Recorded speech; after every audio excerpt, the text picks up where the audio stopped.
아주대 로스쿨에서 민법을 가르치고 있는 윤태영이라고 합니다. 오늘은 저희 학교 학생들이 직접 공부하는 이 수업의 현장에서 성년후견 제도의 이해에 대해서 소개할 수 있는 이런 동영상을 찍게 돼서 너무나 영광스럽게 생각합니다. 제가 오늘 드릴 말씀은요, 성년후견 제도의 어떤 전반에 거쳐서 좀 소개하는 이런 시간인데요. 굉장히 어려운 내용이지만 이게 굉장히 또 복잡합니다. 저희 로스쿨 학생들한테는 거의 3시간 넘게 수업하는 내용인데 그걸 좀 압축해서 30분 정도 이렇게 소개하는 시간을 갖도록 하겠습니다. 네, 그럼 제가 오늘 말씀드릴 내용은 먼저 성년후견 제도란 과연 무엇인가? 그 다음에 성년후견에서는 어떤 유형이 있고 내용이 어떤 것인가? 그 다음에 후견인의 권한과 임무에 대해서 이렇게 말씀을 드리도록 하겠습니다. 먼저 일단은 우리 일상생활을 살아가는 데 있어서 이 과연 왜 성년후견 제도가 왜 필요한가에 대해서 설명을 드리면요. 우리 일상생활에서는 이렇게 많은 물건을 구입한다던가 아니면 서비스를 받는다던가 또 사적 교류, 직업 활동, 공적 활동 이런 많은 행위들을 하는데요. 여기가 이게 바로 이제 어떤 법률이 법적으로 어떤 행위들 이런 행위들을 보통 이제 법률 행위라고 합니다. 보통은 이제 계약을 중심으로 이루어지는데요.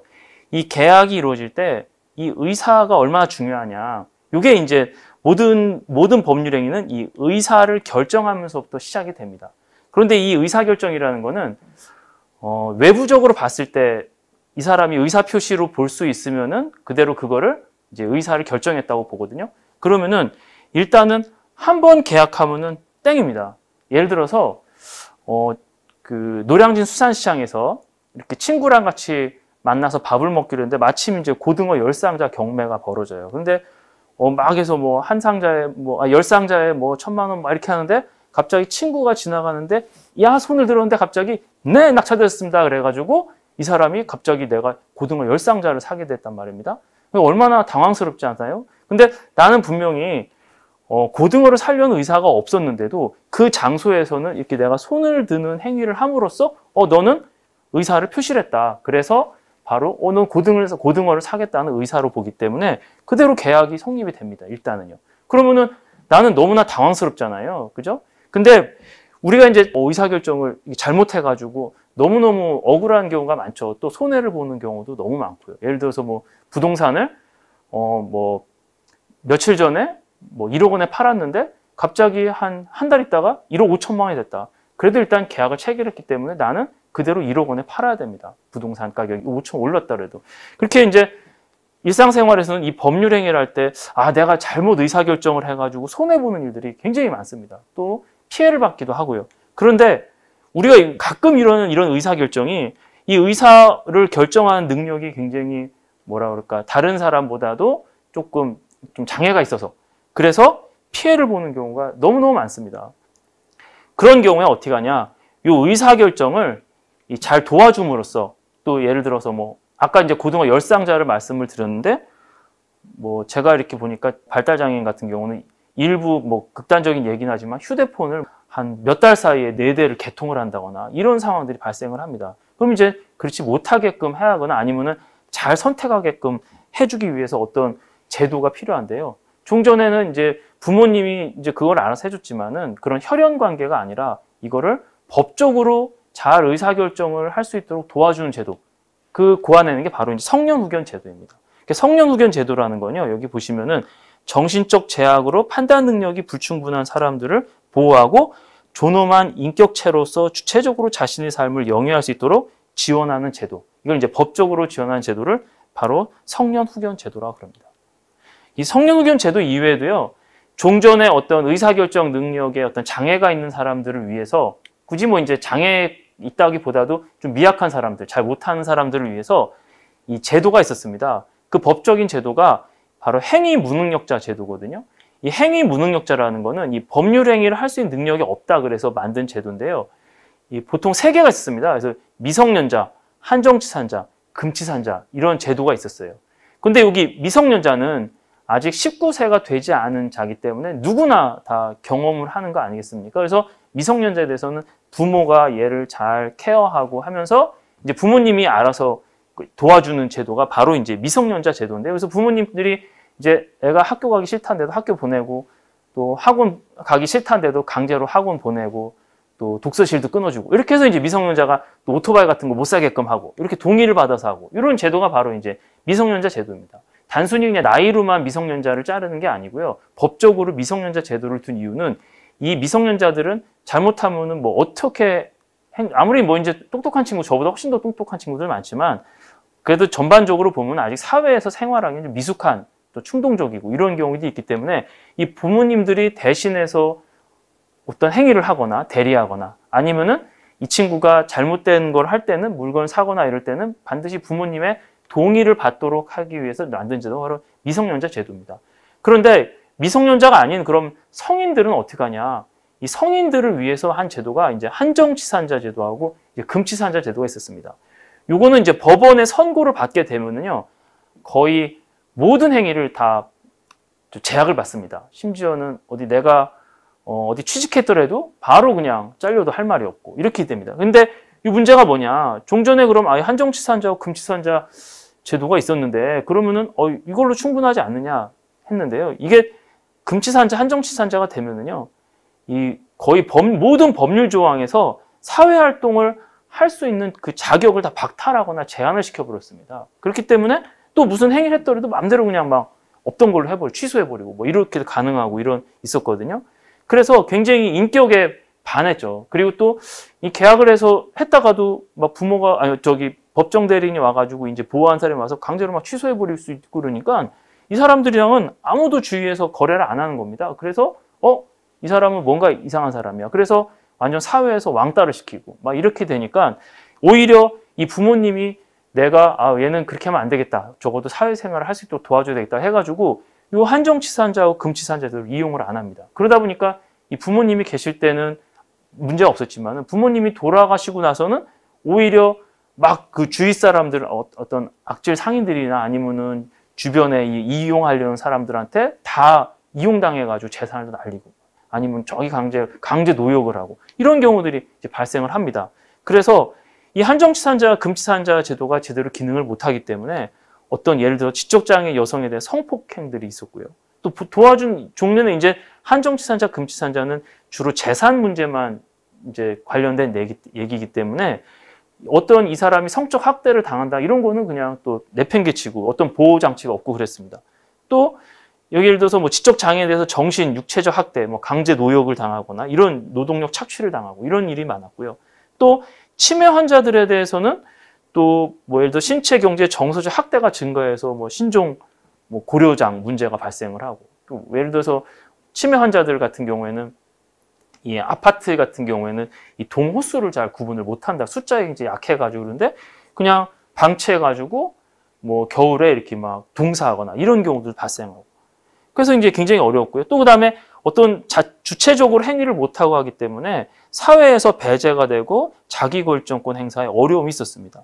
그래서 종전의 한정치산, 금치산 제도는 어떤 인간의 존엄성, 가치, 그다음에 행복 추구권을 어떤 부정하는 것으로 인식이 돼서 거의 이용이 잘 안 됐습니다. 그래서 이러면 안 되겠다라고 하는 어떤 국제적인 움직임이 일어나서 새로운 성년 후견 제도가 마련이 됐습니다.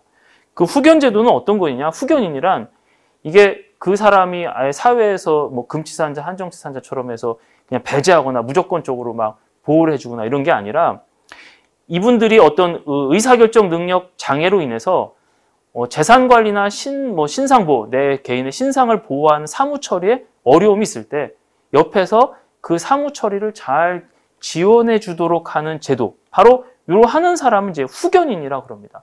그래서 후견인은 임무가 피후견인이 주위로부터 이제 피후견인이랑 이따 설명을 드리겠지만 이 장애를 가지고 있는 사람은 이제 후견을 당한다 해서 피후견인이라고 그러는데요. 이 피후견인이 어떤 발달장애인이나 어떤 의사결정 능력에 장애가 있는 사람들이 주위로부터 학대나 방임을 당하거나 아니면 경제적으로 착취를 당하거나 정신적, 신체적, 성적으로 착취나 희생이 대상이 되지 않도록 잘 도와주고 또 후견인이 이제 이 사람을 위해서 주위에 인적 네트워크를 형성해서 어떤 발달장애인 이런 사람들이 피후견인이 되면은 피후견인이 그 안에서 안전하게 살아갈 수 있도록 도와준 제도. 이게 바로 이제 후견 제도입니다. 그래서 어떤 의사결정 능력 장애인에게 후견이 있다면은 지역사회에서 스스로 잘 살아갈 수 있도록 더 그런 가능성이 커지지 않을까라고 해서 마련된 제도가 법적으로 이제 마련한 제도가 바로 성년 후견 제도가 되겠습니다. 그럼 이제 성년 후견 제도는 어떤 게 있느냐 먼저 보시면요. 이게 후견 유형인데요. 이 후견인은 그러면은 종전에 그러면은 왜 성년 후견이라는 용어를 사용하냐 그게 이제 문제가 되는데요. 이 후견에는 성년 후견뿐만 아니라 미성년 후견도 있습니다. 보통은 이제 미성년은 후견이라는 용어를 안 쓰고 미성년자에 대해서는 누가 대리를 하거나 대신해서 뭐 계약을 하거나 잘못하면은 취소하거나 이런 걸 법적으로 할 수 있는 사람은 바로 부모죠. 친권자를 말하는데요. 친권자가 없을 경우 또 아니면 친권자가 뭐 알코올 중독 이런 것 때문에 제대로 돌보지 못할 경우에는 어떻게 하냐? 그때는 미성년한테 바로 후견인이 생깁니다. 그래서 이제 미성년자에 대해서 후견이라서 미성년 후견이고요. 미성년자는 친권자가 있거나 반드시 후견인이 있어야 됩니다.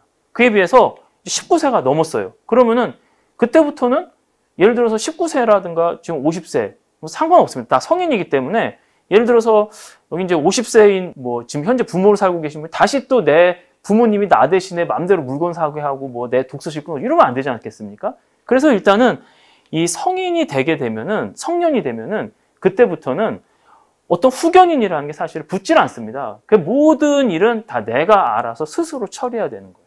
그런데 문제가 이제 발생하죠. 예를 들어서 어떤 장애를 가지고 있어서 어떤 의사결정의 능력에 장애가 있어서 그전에는 이제 부모님이 다 알아서 하셨거든요. 뭐 내용증명 우편도 떼오고 또 장애인으로서 어떤 있으면은 뭐 계약 이런 거 할 때 혜택을 많이 받으니까 자동차를 이름으로 구입한다거나 이런 걸 이제 부모님이 미성년이기 때문에 당연히 법적으로 후견인이라든가 친권자가 대리할 수 있어서 해왔는데 갑자기 이제 19세가 되니까 못하게 되는 거예요. 그럼 이제 어떻게 하냐? 이때는 성년 후견이라는 거는 당연히 어떤 장애가 있다고 그래서 후견인이 붙는 게 아니라 이거는 성년 후견 제도를 이용해야만 이제 법원의 선고를 받아야만 성년 후견인이 이제 붙습니다. 그럼 이제 그래서 미성년하고 대비되는 개념으로서 이제 성년 후견이라는 용어를 사용하고 있고요. 어쨌든 보통 이제 후견 그러면 이제 성년 후견을 얘기를 합니다. 이때 이제 성년 후견은 그러면 어떤 종류가 있느냐?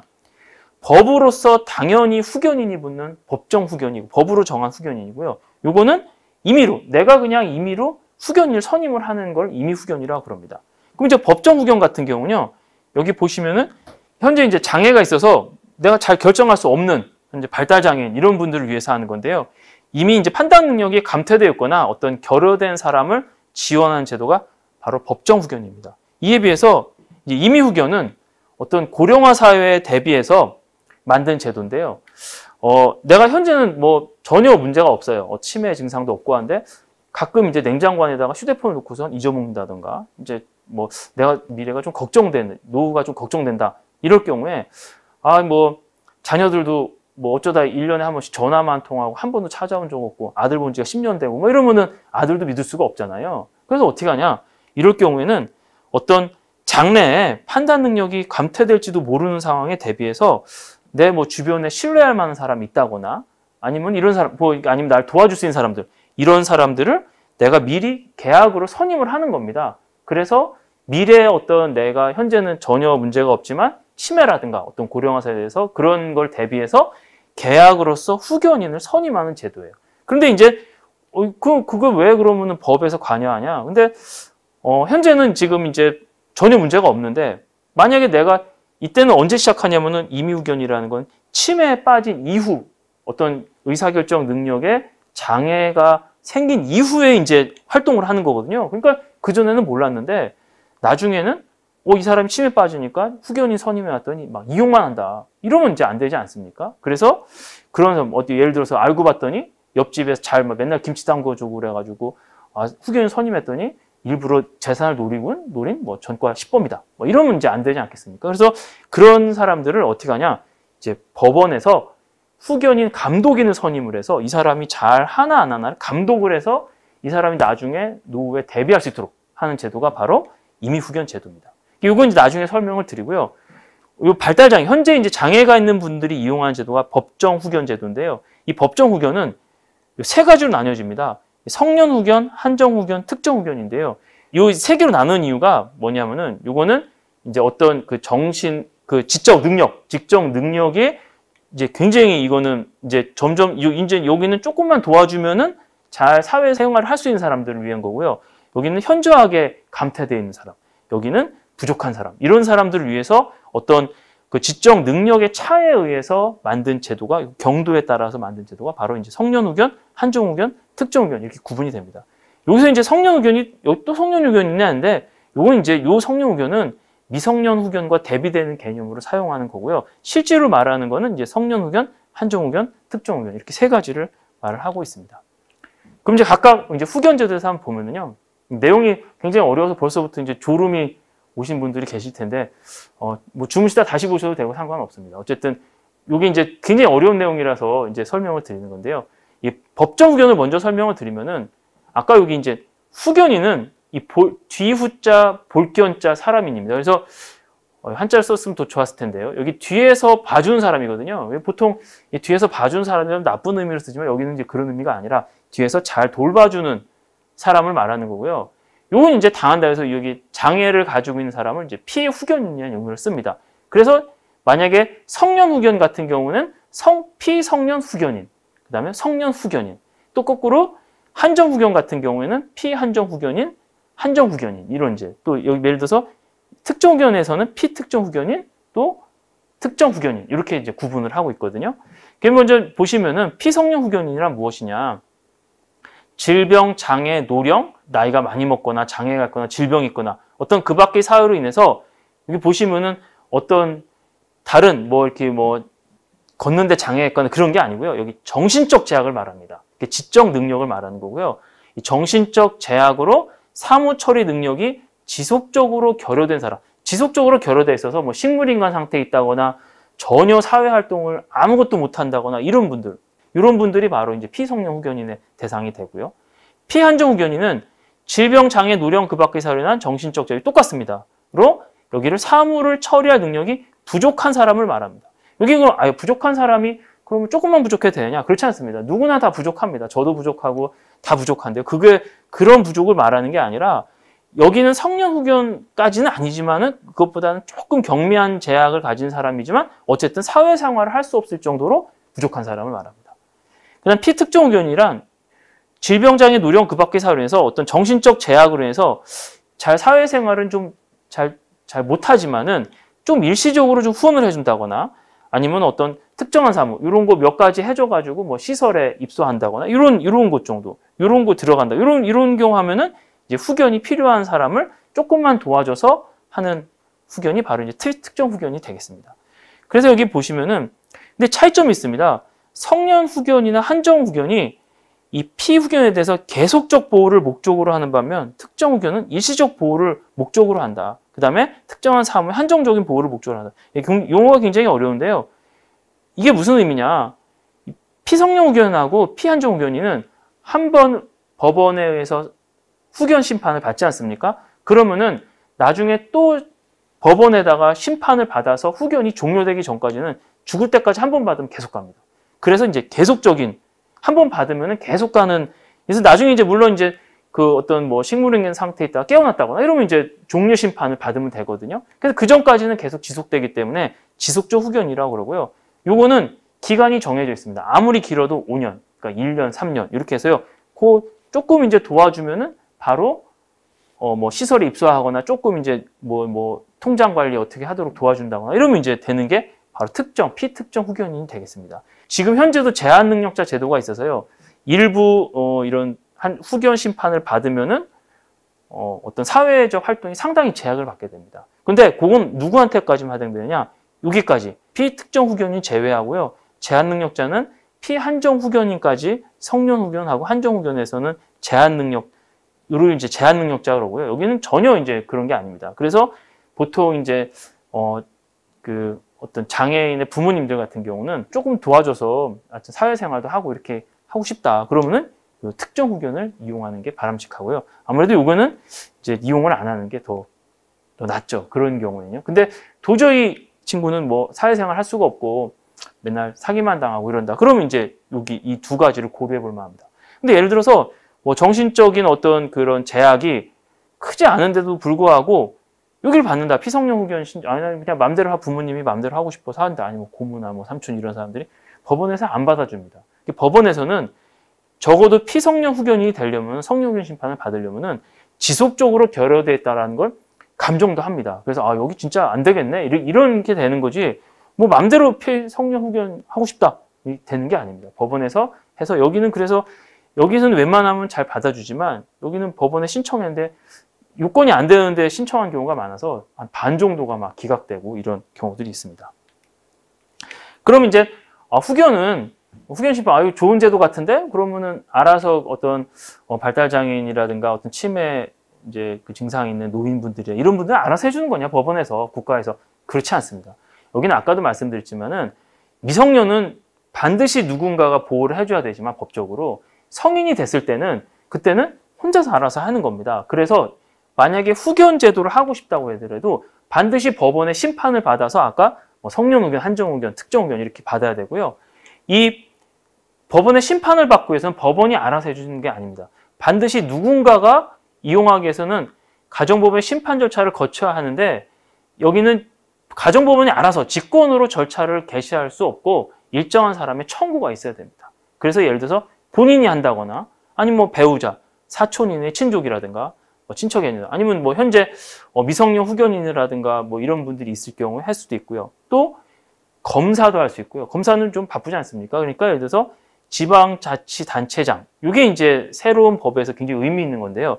이 지자체단체장이 이제 할 수가 있습니다. 그러면 옆집 사람이 이제 굉장히 잘 도와주는데 아니면은 뭐 교회 같은 교회 다니는 분이라든가 이런 분들이 좀 해줘야 되겠네? 신청할 수 있냐? 안 됩니다. 그분들은 여기 청구권자 안에 못 들어가요. 그럼 그분들이 하면 어떻게 하냐?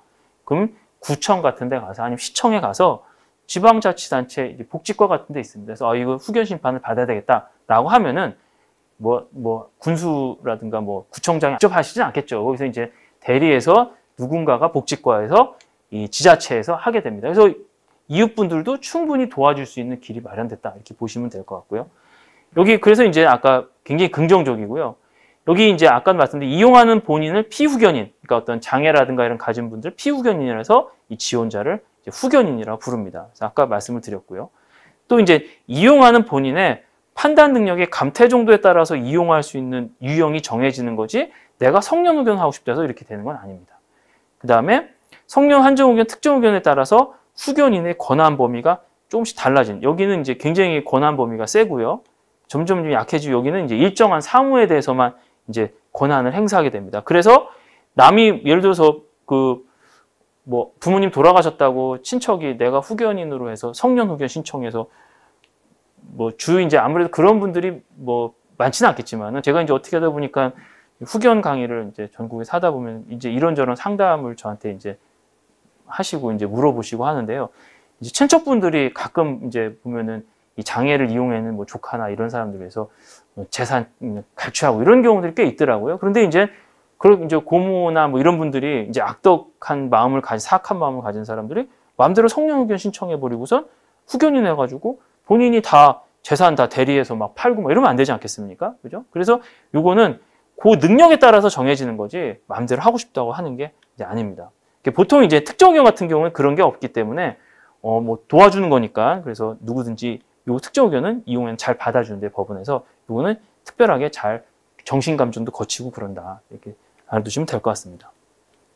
아까 그 임의 후견은요 고령화 사회 대비해서 한다고 그랬는데요. 이건 이제 계약을 미리 합니다. 근데 계약했다고 바로 계약은 효력이 발생하는 게 아니라 요 후견 계약은 어떤 내가 나중에 이제 맡기는 거죠. 내 업무를 좀 맡아달라 위임 계약이고요.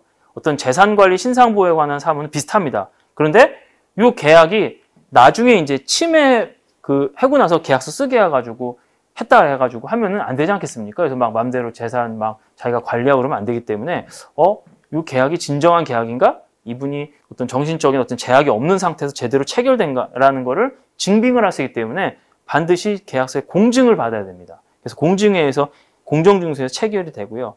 그 다음에 요 계약 효력 발생 시기는 계약했다고 되는 게 아니라 나중에 이분이 드디어 이제 뭐 정신적인 제약이 있다, 치매라든가 이런 경우 있다, 아니면은 뭐 잘못해서 사고로 식물인간이 됐다, 이럴 경우에는 가정법원에서 임의 후견 감독인, 후견인이 잘 하도록 하기 위해서 감독인을 선임할 때부터 이 계약이 효력이 발생해서 그때부터 이제 시작이 됩니다. 여기 보시면 이제 어떤 이런 임의 후견 제도는 어떤 내가 스스로 후견이 나를 돌봐줄 사람을 지정하고 어떤 고령화 사회에 대비하게 뭐 어떤 그 사람이 자기가 이제 스스로 결정하기 때문에 자기 결정권 존중의 원칙에 이런 부합한 이런 아주 특징이 있습니다. 그래서 아까 특정 후견하고 임의 후견은 굉장히 후견할 때 권장할 만한 거고요. 성령 후견, 한정 후견은 조금 이제 법원 특별하게 그런 어떤 예외적인 경우에 이용하는 이런 걸로 보시면 될 것 같습니다. 보면은요, 후견이요, 이 권한이 좀 다릅니다. 여기 보면은요, 성령 후견은 금지산자랑 비슷한 경향도 있지만 다른 점은 아무리 성령 후견 심판을 받았다고 해도요, 일상생활에 필요하고 대가가 과도하지 않은 거는 취소를 못하게 됐고, 예전에 이제 계약을 잘못할 수 있기 때문에 이 성령 후견이나 한정 후견 심판을 받은 경우에는 이 사람이 한 계약을 취소할 수도 있습니다. 그 다음에 대신 이제 취소할 수 없는 영역을 법원에 설정할 수도 있고요. 한정 후견 같은 경우에는 무조건 다, 여기는 이제 성령 후견 다 취소할 수 있지만 한정 후견 같은 경우에는 이 법원에서 한정 후견인의 동의를 받아야 하는 사항을 정해줍니다. 그런데 이제 동의를 받지 않고 했다. 그랬을 경우에는 이제 취소할 수 있도록 이렇게 할 수가 있고요.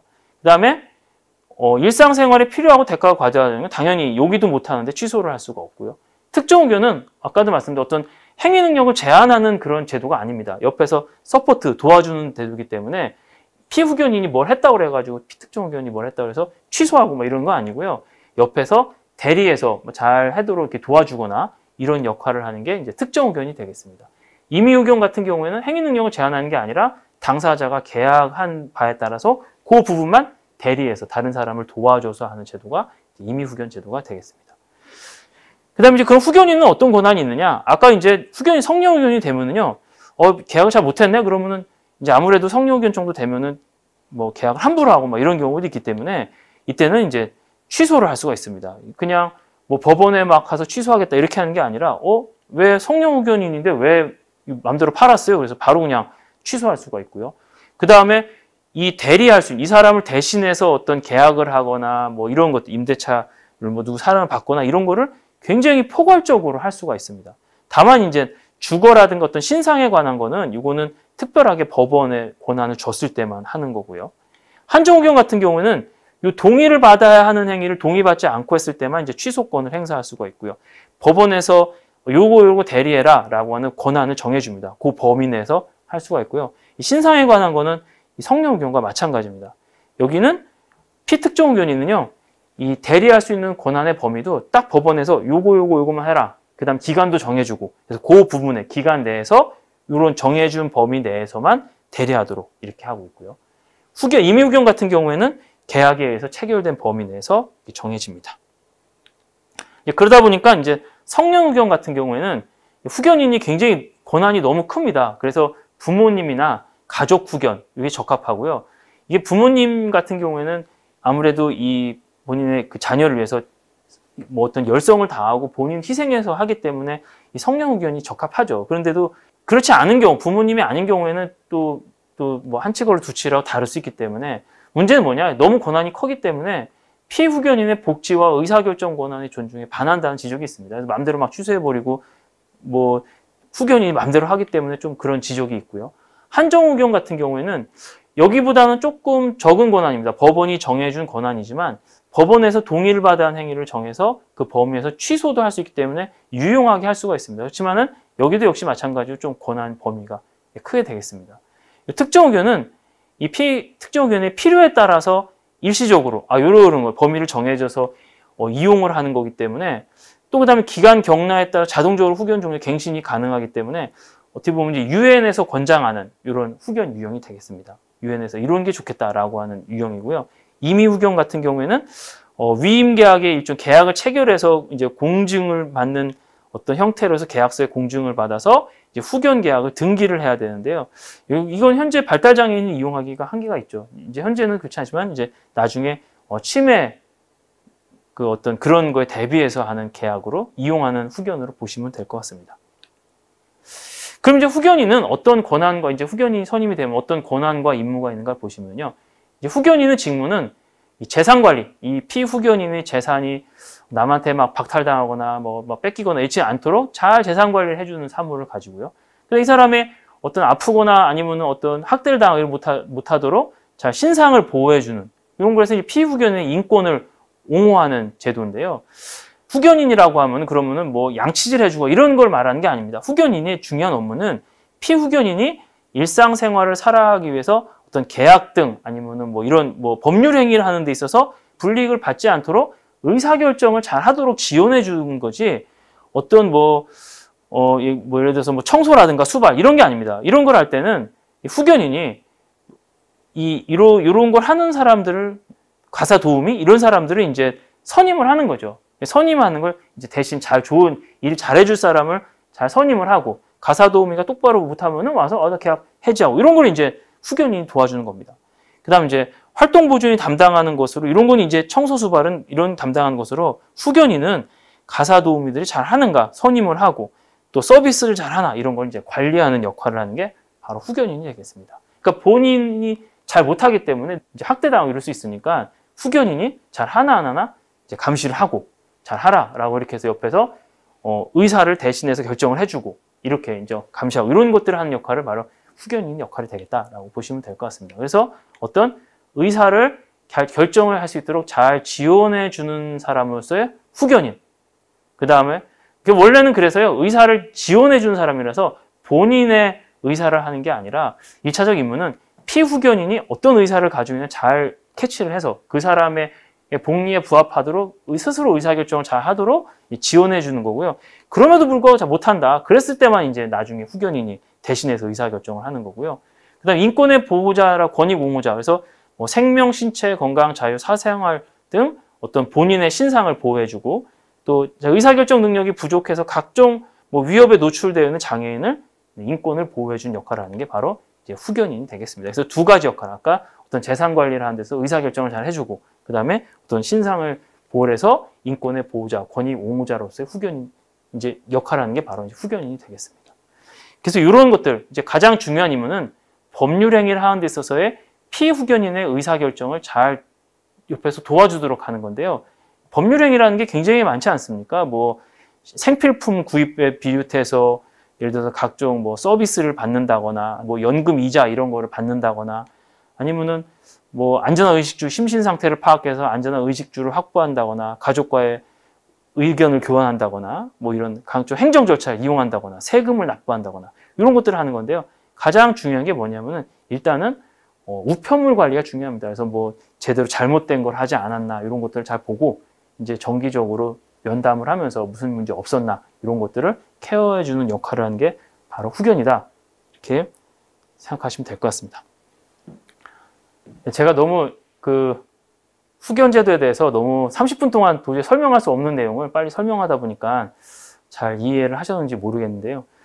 만약 이해가 안 되셨으면 반복 학습을 하시면은 나름대로 졸음도 잘 오고 이해가 잘 되실 수 있을 거라고 같습니다. 아무튼 후견 제도는 법적으로 어떤 의사 결정 능력에 장애가 있는 분들 이런 분들을 지원하는 제도이니까요. 이게 뭔가 잘못된 제도가 아닌가 이런 의심을 하지 마시고 그래도 국가에서는 그래도 법적으로 가장 도움이 될 수 있는 제도다라고 해서 마련한 제도입니다. 그래서 관심을 가져주시고 혹시 잘 이용하셔서 나중에 특히 부모님들 같은 경우에 살아계실 때 문제가 안 되는데 부모님이 안 계실 때는 이게 이제 주위에서 이제 착취를 당하기 쉽거든요. 그래서 그런 걸 미리 대비해서 이 후견 제도를 잘 이용하시면 좋을 것 같습니다. 이상 강의를 마치도록 하겠습니다. 감사합니다.